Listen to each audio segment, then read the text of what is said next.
All right. Very important video. Let's get started. Guys, if you're working this business or if you're about to work this business or you want to work this business, and by this business, I'm talking about surplus funds overages. If you don't know what surplus funds overages are, that is where you are recovering money for people who've lost property to a tax sale or foreclosure, and you get a commission for your efforts. Okay. That's how you make money with surplus funds. There's lots more videos, but I'm not going to dive deep into that today. What I want to talk about today is if you're currently working the business, thinking about working the business, or just learning about this business, here's something that I would highly recommend that you do, and that is research, due diligence. Okay. How do you succeed with overages and surplus funds? You follow this 5-step process. Okay. The 5-step process is as follows. Number 1, you create leads. Step 2 is you conduct research. Step 3 is you contact your leads. Step 4 is you contract your leads. And step 5 is profit. You submit your claim and you get paid. Okay. That's the 5-step process. Okay. Within each step, there are certain actions you need to take.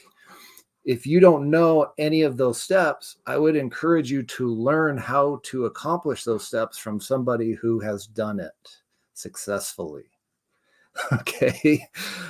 Now, with that being said, guys, we're going to talk about step 2 today.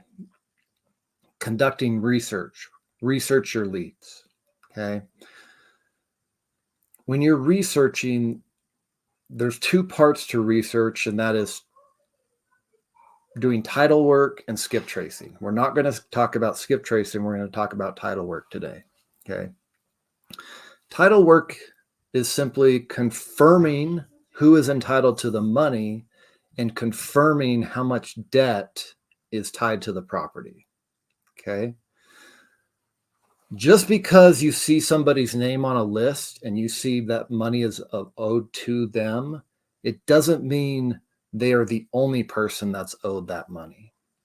Okay. And I'm going to walk you through a real life example of how that's not the case. Now, we're going to talk about, well, how do I confirm how do I confirm I've got the right person, or how do I confirm if there's actually an overage? That's what we're going to specifically go through today right now. Okay. Is how do you confirm there's money available? Okay. Now, let's start with a real life example. This was a deal that was sent to me by somebody who said that they had an overage. They wanted to partner with me on it. Okay. And what we typically do is we'll send out the paperwork and get people signed up. But this one, I did a little bit of quality control, so to speak, and I just did a little more due diligence. And I was like, there's no overage on this deal. Okay. There is no overage on this. Therefore, we're not going to partner on this. Okay. And I'm sorry.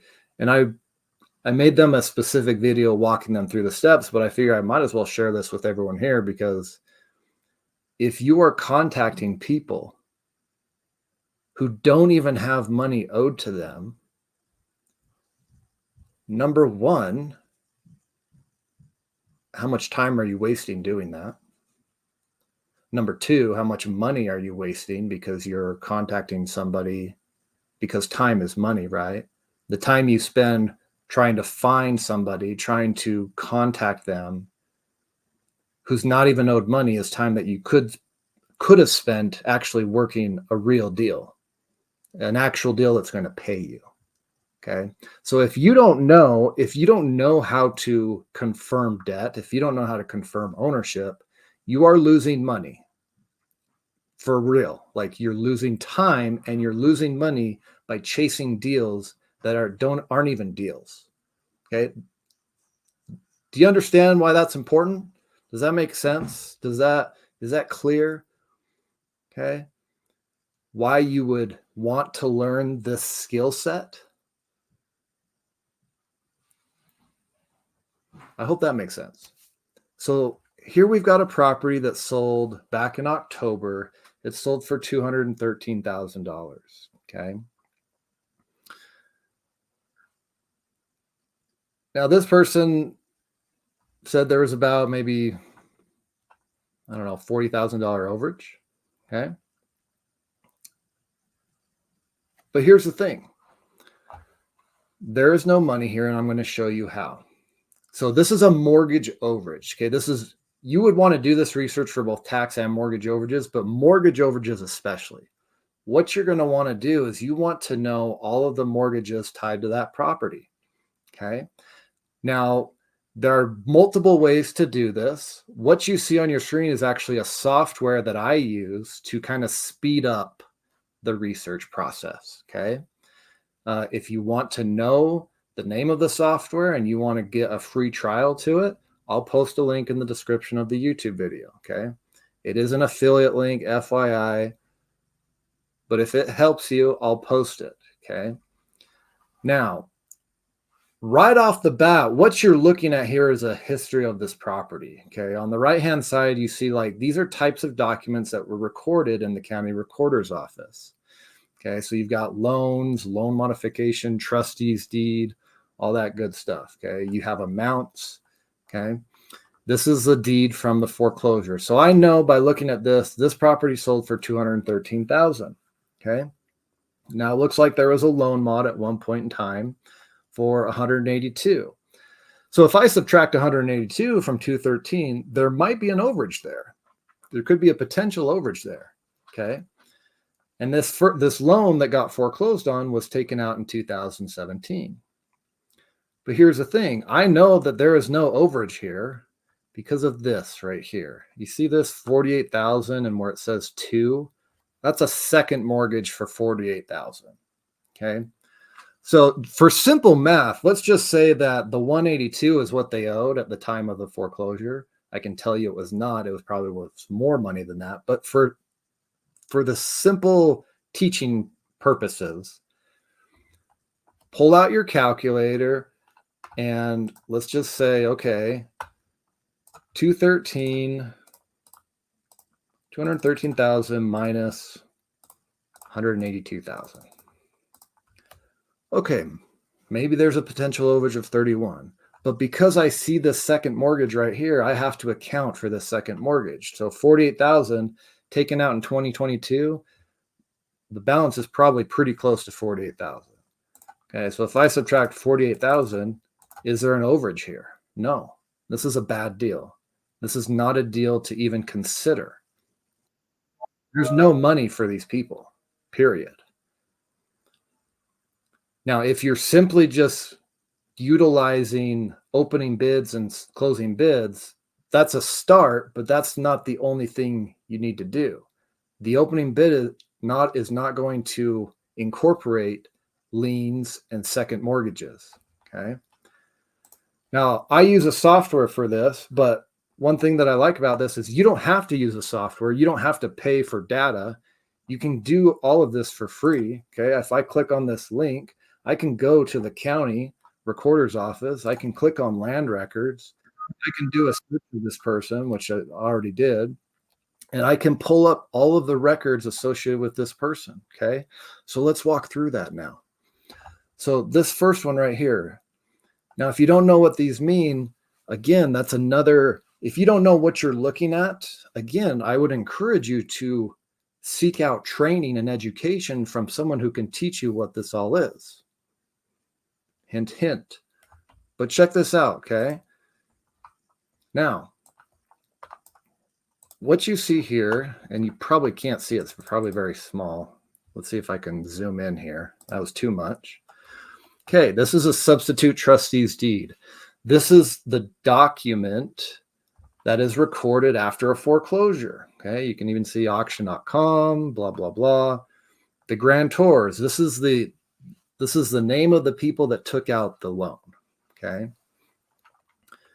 You can see when it sold for right down here, October 3rd, 2023, first Tuesday of October.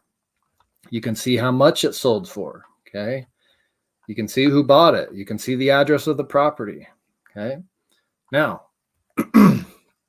so for any of you that have wondered, well, how can I find out what a property sold for? Here you go.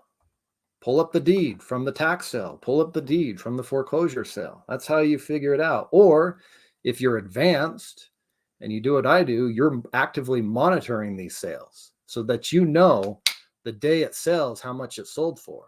Okay. I teach you how to do that in my training, how you can know what a property sold for the day of the auction. Okay. And I just told you how to do it. You monitor the sales. Okay. You look at the tax sales. You look at the foreclosures in real time. Okay. There's data out there. There's software that can help you accomplish this. I show you all of that in my training. But here's how you find out how much a property sold for. Okay. So once you know what a property sold for, now you work backwards and you say, okay, what debt was associated with this property? Okay. So I like to work backwards and just start from newest to oldest. Okay.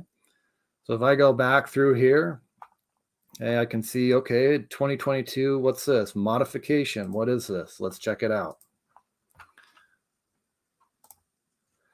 Okay, so this is a loan modification agreement. Okay. Now I don't have to go, there's 7 pages. I don't have to go through all of this. What I am looking for is I'm looking for amounts. I'm looking for numbers. Now it's going to give me some clues, such as, okay, it looks like the original loan was back in 2017. Here's the original loan amount. Okay. Here's the property address, the people that took out the loan. Let's go to page 2. Now, this is really interesting. Here in the first paragraph, it says, as of May 2022, it actually gives me the amount that was owed on this loan. This is a loan that got foreclosed on. Okay, so that could be helpful, right? Because then I could take, okay, I could take what it sold for, which was, what was it again? 213. Yep, 213,000. And this is fairly recent. I mean, this thing sold in October of 2023. So it's a little outdated. But even then, I might just get rid of this deal right off the bat, right? Because I can see, okay, in May of 2022, they owed this much. So if I just use these numbers, subtract that from what it sold for. So 213 minus 182. Plus 15 grand in interest. So maybe there was an overage of 14,000. Okay. But for me, I'm not even going to pursue this deal. It's underneath my threshold. I'm not going to pursue something this small personally. You still might, but understand that this also doesn't this doesn't account for attorney's fees as well and costs of the sale. Okay. So that's not even a true number yet. But here's the thing. Let's keep going with our research. Okay. If we keep going, we've got a deed of trust. Okay. Now, what is a deed of trust? Guys, when you buy real estate, and if you're using financing, there's 2 documents. Okay. There are ownership documents, which is like a warranty deed, would be an example of an ownership document. A warranty deed transfers ownership of a property to somebody else. So that's the first types of documents. The second types of documents are debt instruments, okay? Examples of debt instruments are mortgages and deeds of trust, okay? So if you see deed of trust, just think mortgage, okay? It's a debt. They took out a debt against the property. Now, this one is interesting because we've got a debt from, I'm not sure when this is taken out. Oh, it says right here, made this 14th day of April, 2022. Okay, so that's pretty recent for $48,993.08. So this is a second mortgage. Okay. So if I pull up my calculator again, we had maybe an overage of 14 just by subtracting what it sold for minus what we think was owed on the first. But if we subtract this second mortgage, is there any money here? Is this a deal to go after? Should anybody be contacting these people and letting them know, oh, you've got an overage? No, not at all. And if you are, you need to be educated, okay? And you need to become better, right? Here's the thing. You don't get better just for your own purposes. What I mean by that is you don't go and get new skills, new knowledge just for your own sake. You get more skills and knowledge so that you become more valuable to people and you can serve people in a higher manner. Okay. And when you do that, when you increase your knowledge, your skills, your abilities, and you're able to serve people that others can't serve, you get compensated accordingly. You make more money. Okay, which is ultimately why you would do surplus funds, is to make money. But if you're going to make money with surplus funds, you need to have the capability to serve people. And in order to gain that, you need to gain specific skill sets and specific knowledge, such as the skills that I'm showing you right now in this video. This is one of many skills that you need to acquire if you're going to be successful in this business. Okay. Now, if this went over your head, that's okay. You have to start somewhere. There was a point in my career where I couldn't tell you the difference between a mortgage and a deed of trust. Like, hell if I know. Where would I go to find such documents? I didn't know. I had to learn all of these things, okay? And so, but these are the things I also teach so that you can have success in surplus funds. And of course, the better I teach, the better deals get brought to me. Okay. So I have a beneficial interest in sharing this information with you. All right. Now, I hope that helps, guys. There were a couple points I also wanted to make. Okay. So we went through, okay, how we confirm overages. How do we confirm an overage? Well, look at the debt recorded against the property. Multiple ways to do that. County recorder's office. Okay. Also got, you can use third-party websites. Okay. There's a couple that I use. I showed you one. There's another one that I use. But here's the thing with third-party websites, guys. You cannot rely on them 100%. Okay. You cannot rely on third-party data to be completely 100% accurate. Okay. Sometimes they don't show you all the information. The recorders is the best. However, third-party websites can help you speed up the process. Okay. And that's why I use them, because sometimes by using the data just on like a third party, I can eliminate leads from our list and say, this is not a good deal. This is not a good deal. And I can do it very, very quickly. Okay. So that's why I use third-party websites and not just the recorder's office. Saves me time, is the bottom line. Now, that's all for today. Here are a few ways that I can help you be successful with surplus funds. Number one, you could get my training where I teach you the entire process from A to Z so that you can do deals on your own. And if you get stuck, you can partner with me as part of that program. Okay. Go to school.overagecourse.com if you want to learn more about that. If you don't want to join my program, maybe you've gone through another training. Okay. A ton of people tell me, Nick, I went through this training. I went through this training. I don't really want to buy another training. Cool. That's fine. But if you need help on a specific deal, maybe you've got a case and you want me to walk through this process for your deal and make sure that you've got the right person, or make sure that there's actually an overage there. If you want me to help you analyze a deal, then join my weekly coaching calls, okay, at surpluscoach.com. And I'll bring a deal to me and I will show you if it's a good deal or not. And I will walk you through the step-by-step process, okay? That's extremely valuable. So those are two ways that I can help you, okay? And then, of course, third way is if you want to check out some of the tools that I use, I'll post them in the link of the description of this YouTube video when I post the replay. I don't have the ability to, I can put the link in the comments, but I can't put it in a description right now. I've got to download this and re-upload it to YouTube, and it's a whole deal. But those are some ways that I can help you guys. Okay. That's it. So was that helpful for you guys? Okay.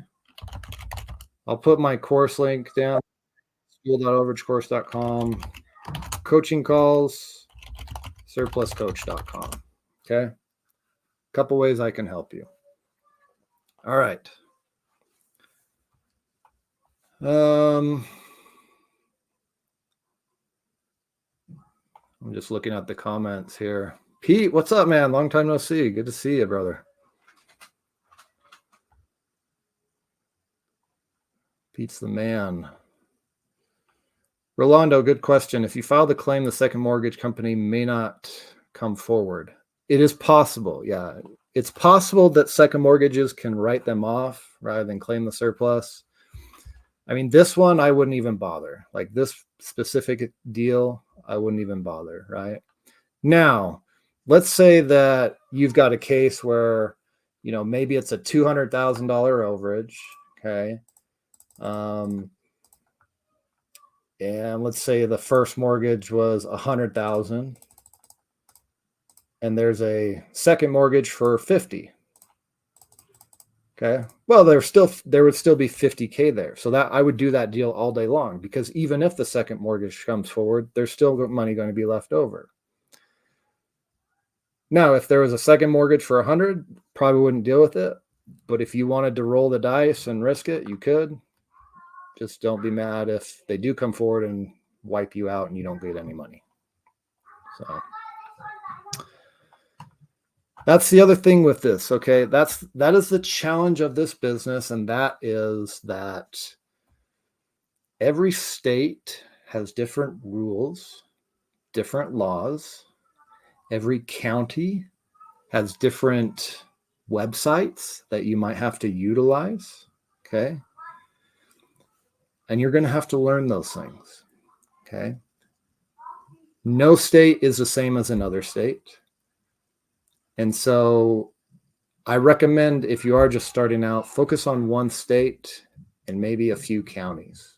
Okay. Because if you try to work multiple states at the same time and you're just getting started, it's going to be very difficult for you to get any traction.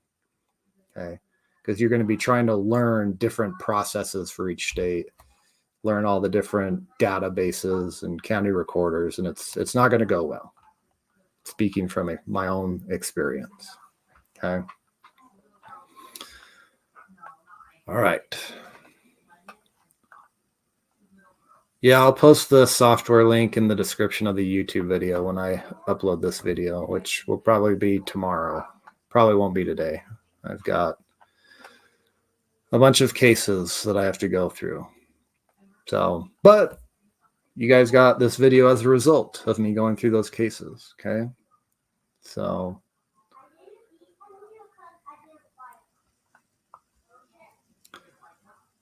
is this Nick would recommend using a diaper? Not sure.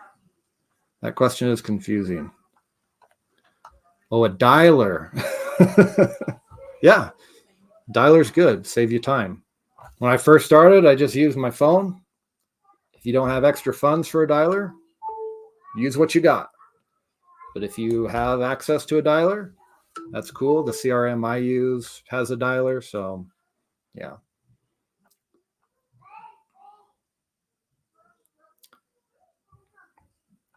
Is this model saturated? There is competition in the surplus funds business 100%. Okay. What I call it saturated, I would say the model is saturated once there is no more money to recover for people.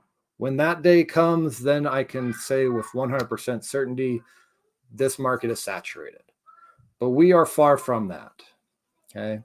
I also have a different perspective in the fact of, so before I got involved in surplus funds, I was a licensed real estate agent, realtor.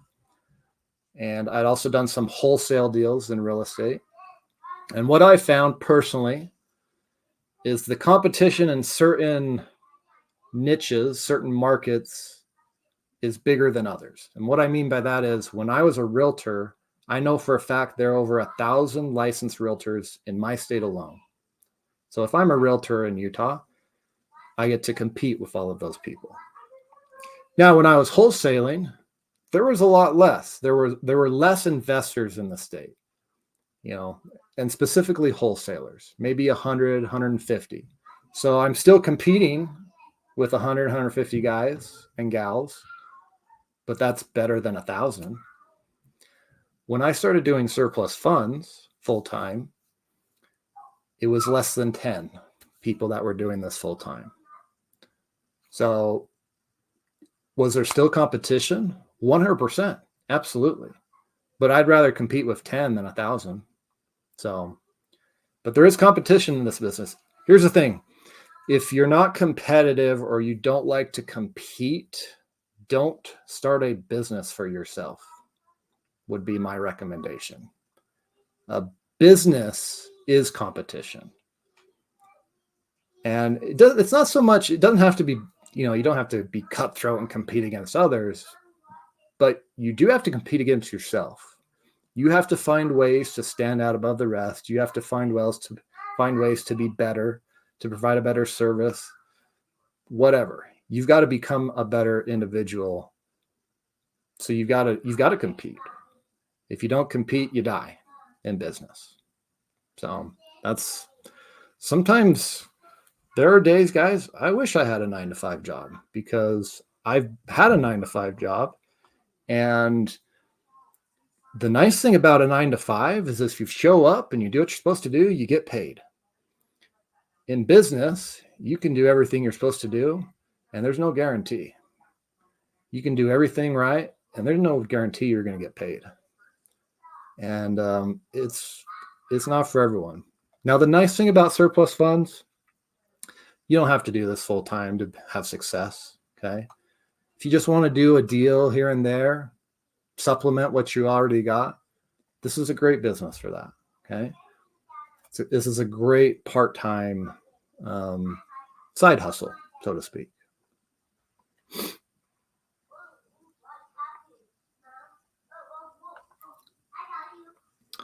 I'll post the third-party sites in the replay description, guys, on YouTube. Have I utilized the auction calendar to wholesale if you couldn't help recover the funds? No, I don't do wholesaling anymore. I just focus purely on surplus funds. That's my niche. That's what I'm good at. That's what I focus on. So, and that's just me. Like I'm not a super skilled individual in the fact that I don't have a very high capability of multitasking. I'm not good at splitting my attention. So here's something for you guys. I was very stupid when I started surplus funds full time. And what I mean by that is I left my job. Me and my wife, we sold our house. We had a little cushion. And I was like, okay, I've done surplus funds. I've got my license. I've done wholesaling. I'm going to do all three and I'll be fine. And what ended up happening is I did not have any income for the first 5 months after I quit my job.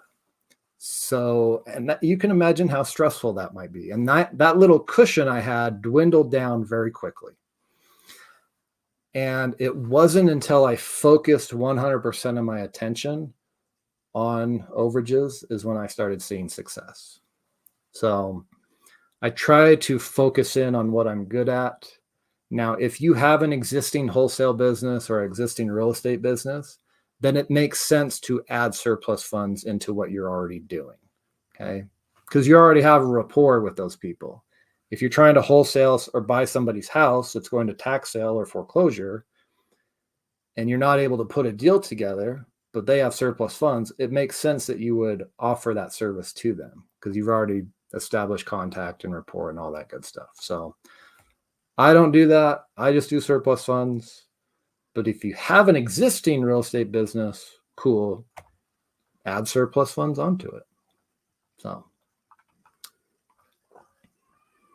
All right. All right, guys. Hope that helps. I'm going to call it. I got to get back and do the stuff that I'm supposed to be doing. I hope that was valuable for you. I hope you learned something. Again, a couple ways I can help you.